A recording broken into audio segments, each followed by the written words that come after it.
खड़ा हुआ है और ऐसा लगता था यार ये कैसे ही मिल जाए, बड़ा अच्छा है। कई बार तो हम शोरूम के आगे से भी घूम जाते थे, शूज़ लगे हुए हैं कहीं पर, उसको देखते हुए एक बार चले गए, दुकान वाला कुछ कहना दे, दोबारा घूमते हुए मैं नज़र रख ली उस पर। तो ऐसा भी होता था। कहने का मतलब एक चॉइस होती है, तो चॉइस में क्या होगा, तो चॉइस में आप बात करेंगे आपसे कि भैया आपको इसको दी थी सबने एक चॉइस, 45 लोगों ने, और कुछ लोगों ने इसको 2 नंबर पे रखा होगा, कुछ ने तीसरी चॉइस इसको दे दी होगी और कुछ ने चौथी चॉइस इसको दे दी होगी। तो कुल मिलाकर के ये देखने में आया कि 45 लोग ऐसे थे जिन्होंने फर्स्ट चॉइस किसको दे रखी थी, बी को, और कोटा चाहिए था 31। तो ये सीधे सीधे जीत गया या नहीं जीत गया? अक्सर यही होता है, साधारणतः यही होता है, क्योंकि जिस पार्टी के विधायक जिस स्टेट में ज़्यादा हैं तो उसकी सीधी सीधी जीत हो जाती है। लेकिन अब स्थिति ऐसी बने, मान के चलो आपका कि यहाँ पर जो वोट डाला गया, अब जो दूसरी सीट होगी उसको कैसे पता चलेगा, दूसरा व्यक्ति कौन होगा? तो जो व्यक्ति खड़े हुए थे, यानी दूसरी सीट के लिए अब किसको देखा जाएगा? तो मुझे बताइए सबसे कम किसको मिली है यहाँ पर, सबसे कम किसको मिला है?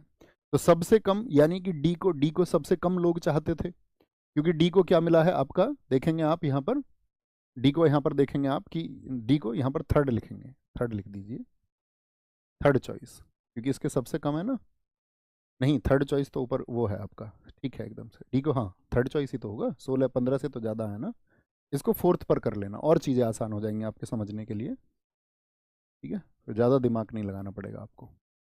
देखो, तो फर्स्ट चॉइस ये था, सेकंड चॉइस ए लोगों का था, थर्ड चॉइस ये था और फोर्थ चॉइस था ए। सबसे कम किसको मिले हैं बताएं, सबसे कम? तो आप कहेंगे सबसे कम, सारे लोग बताएं सबसे कम किसको मिला है, तो आप कहेंगे भैया आपका सबसे कम मिले हैं ए को।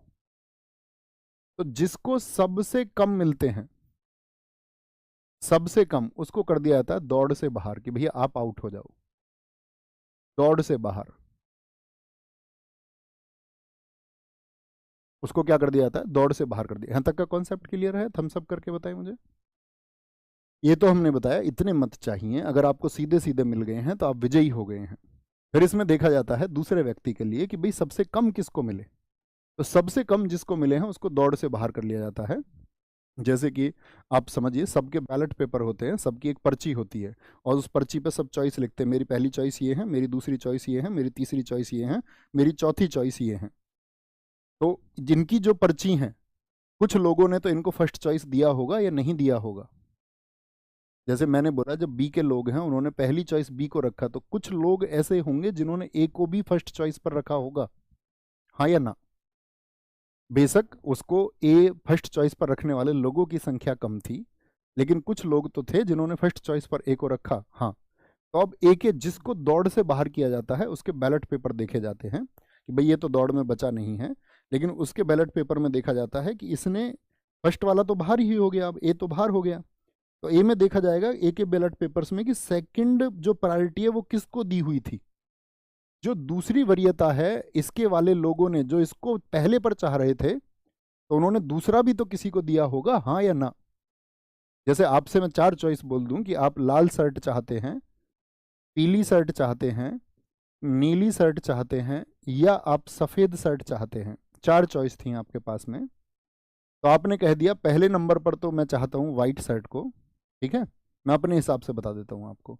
नीली दूसरे नंबर पर मैं चाहता हूँ, और तीसरे पर लाल, और पीले पर चौथी।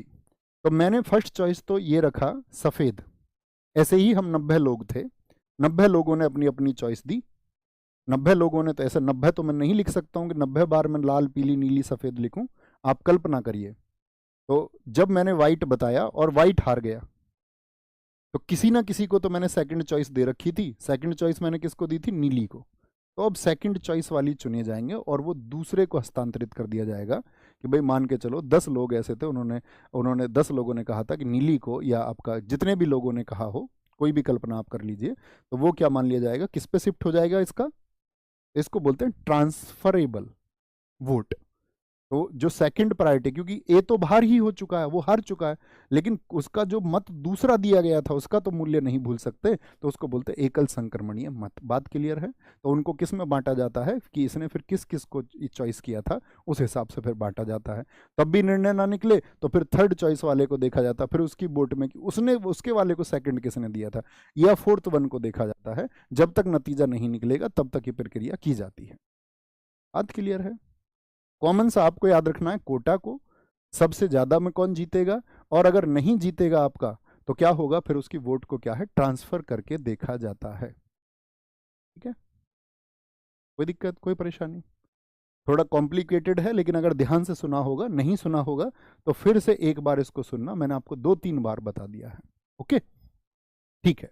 तो क्या बोलेंगे आप लोग यहाँ पर?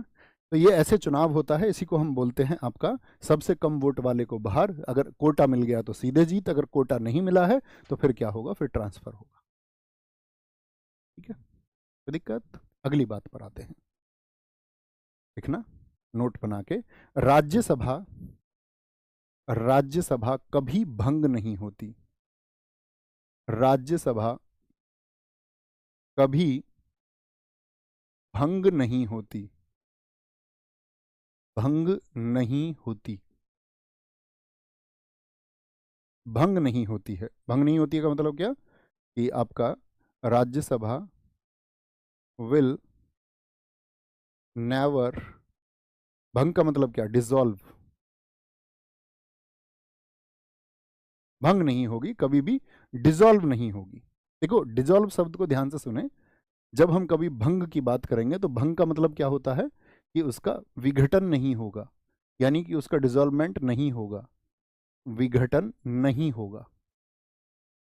कुछ टर्म्स मैंने आपको कल समझाई थी, मैं एक बार फिर चाहूंगा कि आप उनको एक बार रिवाइज करें, देखें कैसे। 3 शब्दों के नाम हमने लिए थे वहां पर।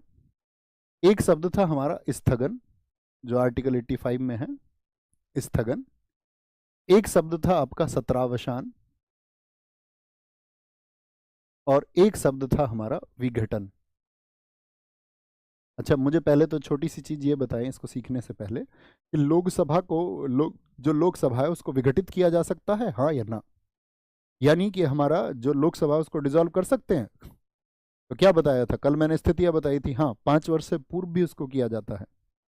वो कौन सी स्थिति होगी, जब मंत्री परिषद अपना विश्वास खो दे, यानी कि पार्टी को बहुमत चाहिए ना, और वो बहुमत उसके पास बचा नहीं, तो राष्ट्रपति साहब बोलेंगे दूसरी पार्टी से कि आप गठन कर लो, 30 दिन के अंदर उनको भी बहुमत सिद्ध करना होगा, अगर नहीं कर पाए तो फिर तो नए तरीके से चुनाव होंगे। ओके, आप लोग कह रहे हैं यस, यानी जानते हैं, तो अब फिर समझ पाओगे। तो स्थगन क्या था आपका, एडजॉर्न, एडजॉर्न, एडजॉर्नमेंट लिख लें, एडजॉर्न लिख लें, कोई दिक्कत नहीं है। सत्रावसान होता है प्रोरोगेशन, इसको नोट करना जरा कॉपी पे, तो कभी तो आपको अंतर इसमें करना हो तो ये होता है विघटन होता है, उसको डिसॉल्व करना है, डिसॉल्वमेंट बोल सकते हैं। देखो, स्थगन मैंने आपको बताया था, स्थगन कितनी देर के लिए होता है, स्थगन होता है कुछ घंटे के लिए हो सकता है, कुछ घंटे के लिए, या ऐसा हो सकता है कुछ दिन के लिए भी हो सकता है, कुछ दिन के लिए हो सकता है। इसकी 2 स्थितियां थी, एक तो कैसा था, कुछ दिन के लिए। 2 तरह के स्थगन मैंने आपको बताए थे,